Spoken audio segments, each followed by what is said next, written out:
Thank you for watching my video. Please like, share, and subscribe. I hope you're enjoying my story time. Let me know. So right here, I want to take the time to say I did work and pay that money back. Somebody challenged me that I took the money and ran away.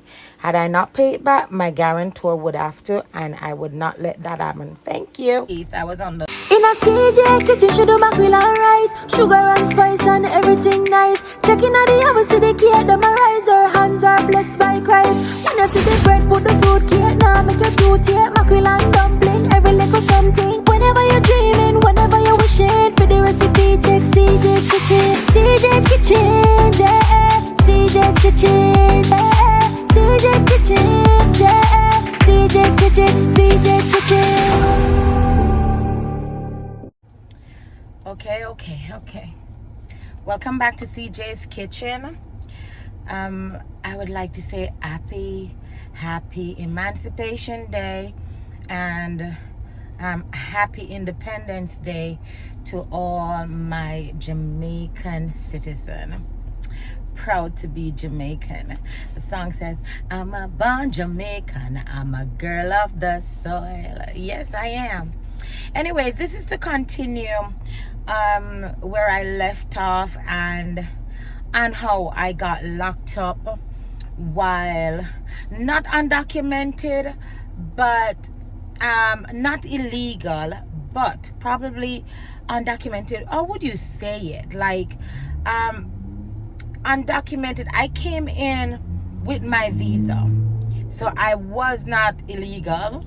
I was undocumented. That's what it is, because after a while you're out of status, or not undocumented, not illegal, just out of status. If we want to look at it, whichever way we look at it, that makes us feel a little better about the situation. But yeah, so I think I left off where the process of what you go through when you got locked up. At least that was my process and my experience. So yeah, so I had the sew in, and they had the lady got a scissors and she started cutting out my extension. Now I guess if you go in there with braids, they will cut your braids. If you have extension, they remove your extension. So like, you know, like these days people have a lot to say about, you know, if the mud mustn't touch your hair and stuff like that. In that time I knew nothing about these things, so I just went with the process. And like I said, they had taken me to the emergency room, my eyes got looked after, and now I am back to be locked up. I guess this is what it was. And I was going through the process. They had my passport, so they had my ID, they knew my name, everything. And so she removed the extension. No, because the front of my hair I had sewed in, she wasn't able to move that, not glue in, it was a glue in the front, so she wasn't able to remove that. So she cut what she could cut. And so the two piece that was hanging here, it was a side part, so the piece that came this way was still here, and the piece that went that way was still there. So I had a sweep. And so yeah, so when they did the mugshot, man, because they had to remove that, and you know, it's time to do your mugshot. So when my mugshot came out, my eyes was all bloodshotted. My hair, I had no hair. It was cane rows. I had the cornrows still, and they had cut out the extension, so I only had those two pieces there. So my mugshot was like that, just the two pieces sweep here, right here. But and I laugh about it, and one would say, why am I smiling? But it was an experience, you know. It was an experience.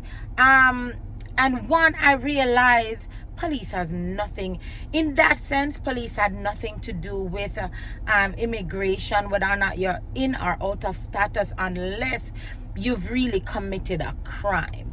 You know what I mean? So that was one of the thing I realized. And so And I laughed about it too. And I'm like, in all my years being in Jamaica, I never got in any trouble.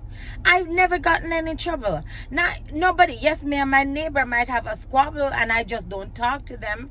But it's not like, and like we normally just get up every day and quarrel and cuss and nothing like that. We just don't speak. And if I don't talk to you, I just don't talk to you. I don't go around arguing with people. People and I just don't have issues. So, you know, I laugh about it because of that. Sometimes we got to go through our going through, right? To get to where we're really going. And so, yeah. So the process of that, once they took the extension out and they did the mugshot, no, you have to wait in the holding cell again. And then I guess they book you. But no, the time come where they're going to bring you to your hotel room. Must be a hotel room. Oh man, your hotel for the night. So excuse me. So all right, they came for me, and which I was right there in the holding cell, so I wasn't far away. But the lady came, and it was time now, because you have to take a shower. Like I said before, I think I mentioned it before, where I said I had to take my own shoes off. I had to put the rubber sandals that they have, I had to put those on, and I think they were in like one color, like orange or something. I don't quite remember, but they were rubber. I remember, like, you know, the Crocs, but it's the strap up slippers. And then they came and they gave me a bag, and they showed me the bathroom. Now the bathroom is on a block. It's like when you go to a dorm, you know, if you go to one of those colleges that has dorm and they have section bathroom, and so that's what it was. But it's just what parted it was curtains, you know, curtain here, curtain there. So if I'm here showering, somebody's there. Dear God, memory. Anyways, so they gave me the bag. In the bag had a bra, it had a underwear, it had a merino, like a t-shirt, bra, a t-shirt, a underwear, and they were all white.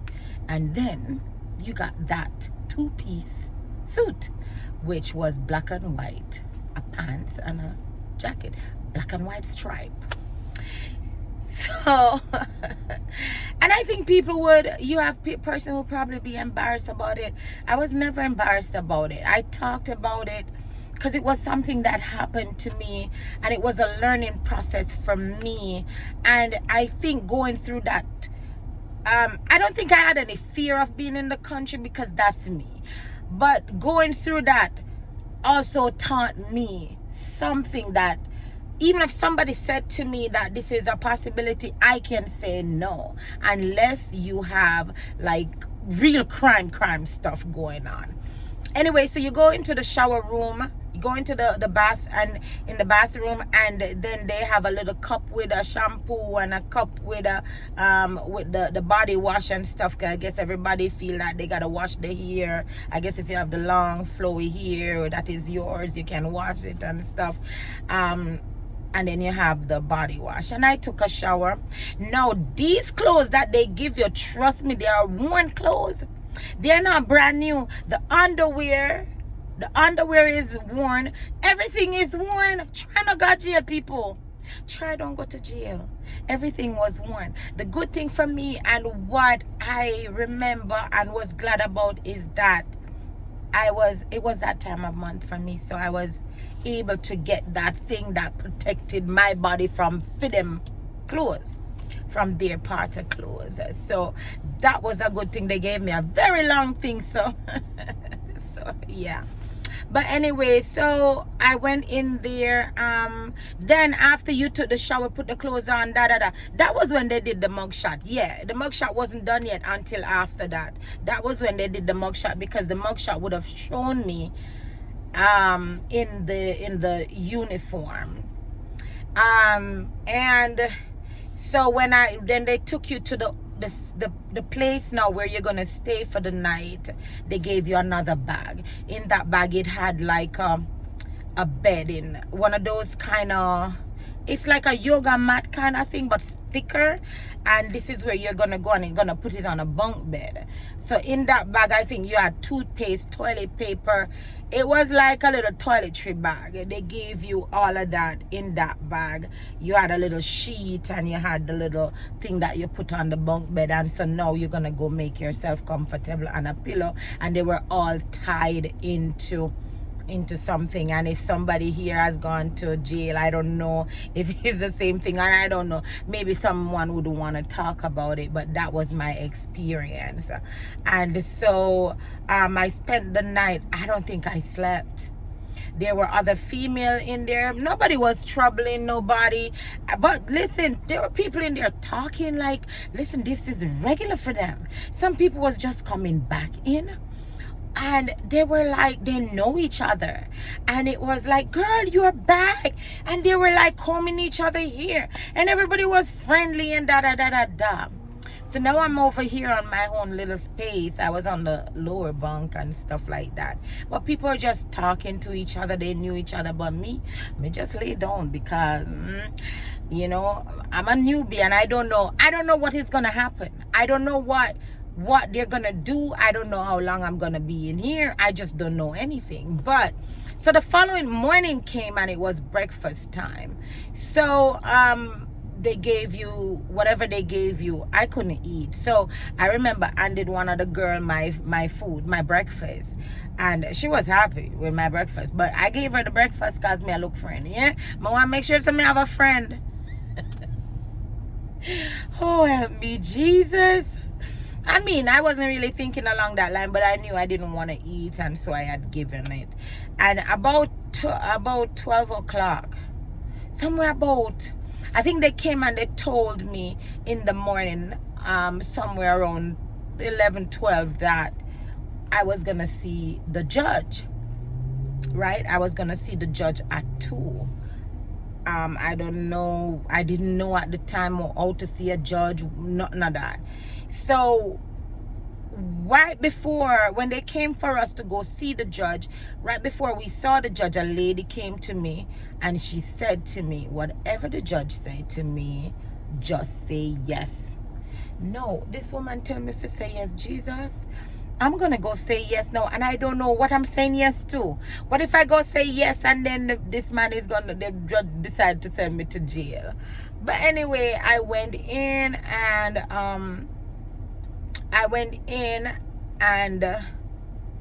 the judge start asking question, and I think he asked question like, do you think you're gonna go back and fight this person, or do you think you and this person can go back and share an apartment, stuff like that. I don't remember exactly what he asked, but I think it was stuff like that.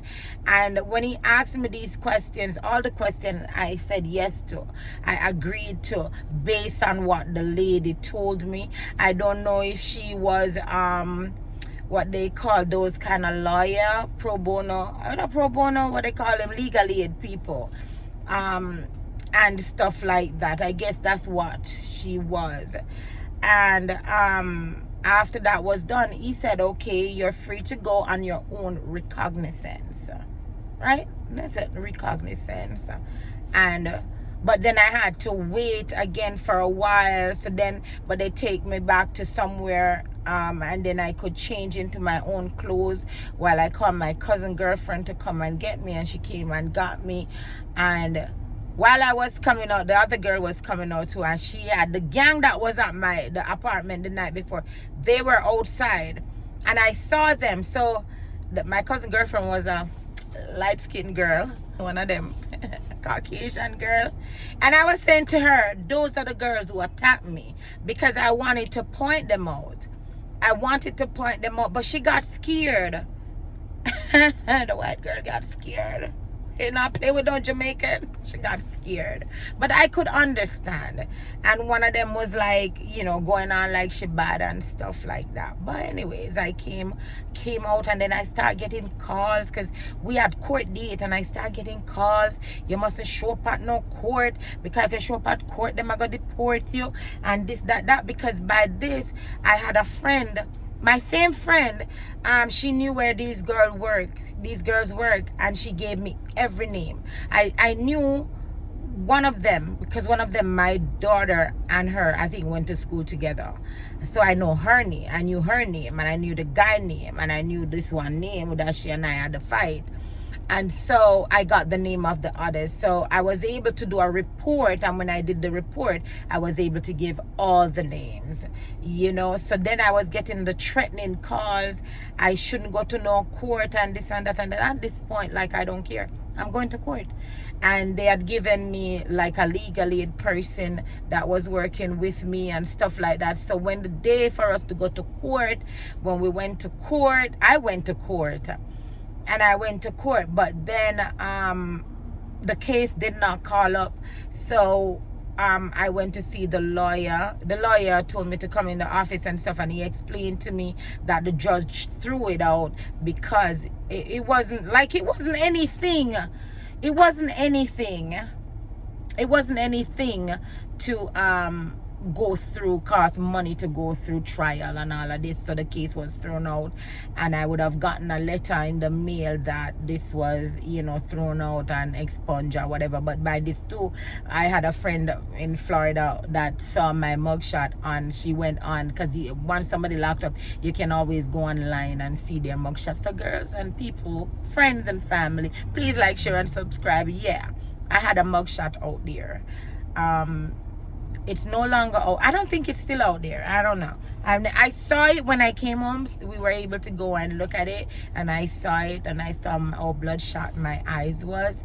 I'm gonna put a picture right here if I can. I do believe I have some of these pictures, and I'm gonna see if I find one, and I'm gonna drop it right here so you can see it. But my eyes were bad, because for weeks I would have to be going to the doctor.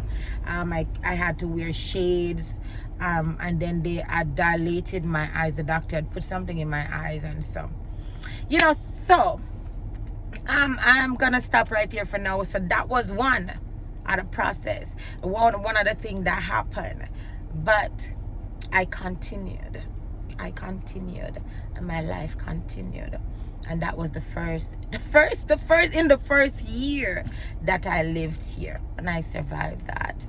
And so stick around for part 3, and you will hear or I think this is part 3. Stick around for part 4, and you will hear how I lived my life in America for the next 10 years. Okay, God bless.